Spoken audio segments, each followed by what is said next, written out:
Good morning, everyone, and welcome to today's presentation. I'm Dr. S.K. Singh, and I'm pleased to be here with you.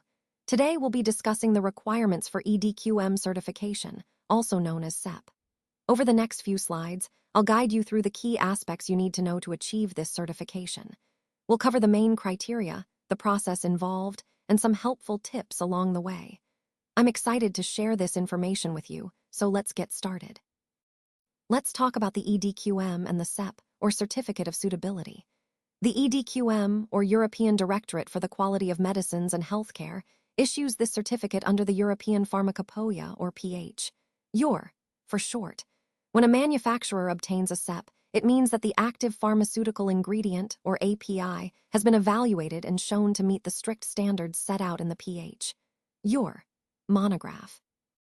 This is a significant point, because it demonstrates compliance with high-quality standards, which helps assure the safety and efficacy of the API. Importantly, the SEP is accepted not only across the European Union, but also in many other global markets. This widespread acceptance helps reduce the need for duplicate reviews of the Drug Master File, or DMF, saving time and resources for both manufacturers and regulators. Understanding the role of EDQM and the SEP is key, because it streamlines the approval process and supports consistent quality across markets. It's a vital part of ensuring that our products meet international standards and can be efficiently brought to a global audience. Let's take a closer look at the different categories involved here. First, we have chemical APIs, which are the active pharmaceutical ingredients used in medicines. These are crucial because their quality directly impacts the safety and efficacy of the final product.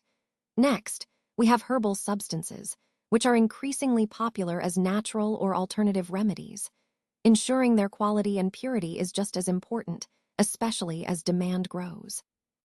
Moving on, TSE risk materials refer to tissues or substances that could carry transmissible spongiform encephalopathies, such as prions, which are associated with diseases like mad cow disease. Proper handling and risk mitigation for these materials are vital to prevent cross-contamination and protect public health. Finally, the scope of SEP certification covers all these areas, ensuring that manufacturing processes meet rigorous standards across these diverse categories. This scope highlights how comprehensive quality assurance is essential in our industry, reinforcing the overall goal of safeguarding consumer health through reliable certification. Let's now move on to some of the key elements involved in the SEP application process. First, we have the applicant details. This includes important information about the company or organization submitting the application, ensuring transparency and accountability. Next, we look at the manufacturing site details, which are crucial because the manufacturing environment must meet strict standards for quality and safety. Following that, there's the declaration of GMP compliance. This is a formal statement confirming that the manufacturing facility adheres to good manufacturing practice standards, which are essential for ensuring product quality. Then, we have the list of manufacturing steps and responsibilities. This section outlines each stage of the production process and clarifies who is responsible for each step, helping to maintain clarity and control throughout manufacturing. Finally, we cover some administrative information and the key requirements for the SEP application, which are ongoing and vital aspects as we continue through this process. Remember, all these points are interconnected. They're fundamental to demonstrating compliance and ensuring the integrity of the medicinal product. Let's take a closer look at Module 3, Quality Information. This module is essential because it provides detailed data about the active pharmaceutical ingredient, or API. Starting with 3.1, Manufacturer Information, this section ensures we know who produced the API, which is crucial for traceability and quality assurance. Moving on to 3.2, which covers specific API data, we see several key subsections.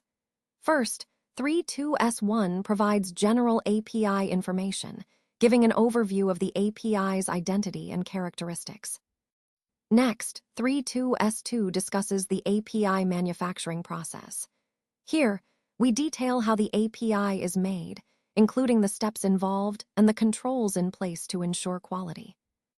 Then 32S3 focuses on characterization data, which describes the physical and chemical properties of the API, helping us understand its stability and behavior.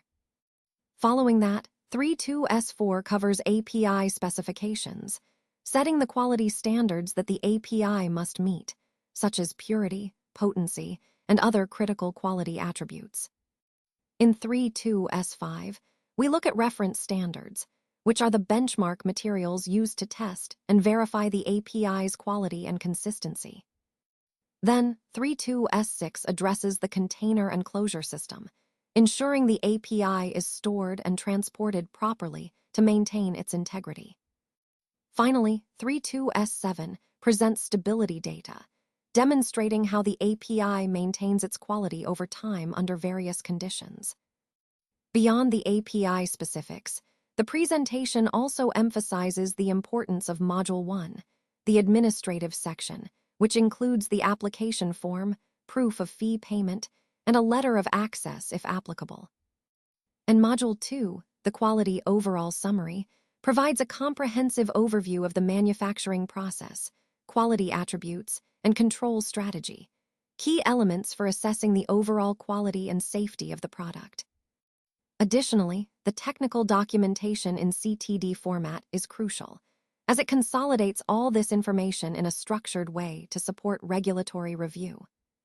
Understanding these key points helps us appreciate how each component contributes to ensuring the API's quality and, ultimately, the safety and efficacy of the final medicinal product.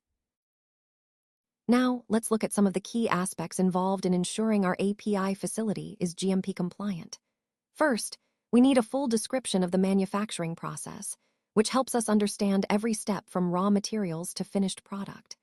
Clear documentation here is essential for quality and consistency. Next, we have batch formulas and process flowcharts. These are like detailed maps that guide each production run, ensuring everyone follows the same procedures. Critical process parameters, or CPPs, are another vital element. They are the key variables that must be tightly controlled to guarantee product quality. Alongside that, in-process controls, or IPCs, allow us to monitor critical points during manufacturing, catching issues early before they impact the final product. All of these components, manufacturing requirements, process descriptions, controls, and parameters, work together to uphold GMP standards. They ensure that every batch is produced consistently, safely, and of the highest quality, which is fundamental to our overall goal of delivering safe, effective pharmaceuticals. Let's take a closer look at the impurity and residual solvent profile. First, we focus on the identification and qualification of impurities, which is crucial for ensuring product safety and quality. We need to thoroughly characterize any impurities that might be present, understanding their origin and potential impact. Next, controlling genotoxic impurities is particularly important because these can pose serious health risks if not properly managed. We implement strict controls to minimize their presence throughout the manufacturing process. Regarding residual solvents, we adhere to the guidelines set out in ICH Q3C, which specify acceptable limits and testing requirements. This helps us ensure solvents are within safe levels for patients. Heavy metal limits are also a key aspect. We establish strict thresholds to prevent toxicity and contamination. Where applicable, we also consider the risk of transmissible spongiform encephalopathies, or TSE and BSE, implementing controls to mitigate these risks where relevant. Altogether, this comprehensive approach to impurity and residual solvent profiling is vital for maintaining the overall safety, efficacy, and quality of our products. It ties directly into our broader commitment to rigorous quality control and patient safety. Let's take a closer look at the validated test methods we use for identifying, assaying, and checking for impurities, residual solvents, and other critical quality attributes. These methods are essential to ensure the safety and efficacy of our products. It's important to note that all our validation reports are ICH compliant, meaning they meet international standards for validation parameters like accuracy, precision, specificity, and linearity. These components are crucial because they demonstrate that our methods are reliable, reproducible, and suitable for their intended purpose. When we talk about analytical method validation, we're essentially verifying that our analytical procedures consistently produce accurate and trustworthy results. This includes confirming that the method accurately measures what it's supposed to, that the results are reproducible across different runs, and that the method is specific enough to distinguish the analyte from other components. By adhering to these validated methods and standards, we can confidently support product quality, comply with regulatory requirements, and ultimately ensure patient safety. This is a cornerstone of our overall quality assurance process. Now, let's turn our attention to Slide 9, which covers long-term and accelerated stability data. Here, we're looking at how we ensure our products remain effective and safe over time. The stability protocols outline the specific conditions under which we conduct our tests, including temperature, humidity, and duration, to simulate real-world storage. Alongside this, we gather real-time data to monitor how the product behaves during its shelf life. This information helps us justify the retest period, or the time frame during which the product remains within its quality specifications. Stability studies are a crucial part of our quality assurance process. They provide the scientific backing needed to support our claims about product shelf life and storage conditions. Overall, these efforts are integral to maintaining product integrity from manufacturing to end use, ensuring our customers receive consistent, high-quality products throughout their life cycle.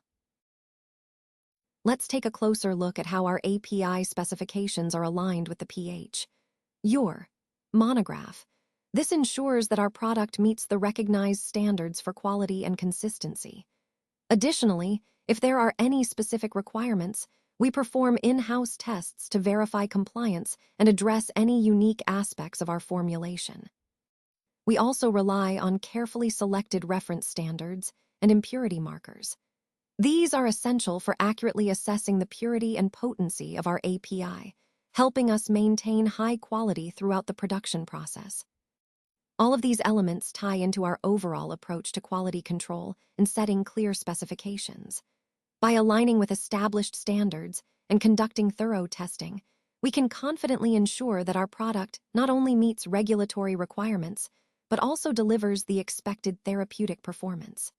This slide underscores our commitment to rigorous quality assurance at every step. Now, let's take a look at our change control system. This is a crucial part of ensuring that any process modifications are managed systematically and effectively. When we talk about variation submission for process changes, we're referring to how we document and propose adjustments to our procedures or processes, making sure everything stays compliant and under control. Annual updates are also a key component.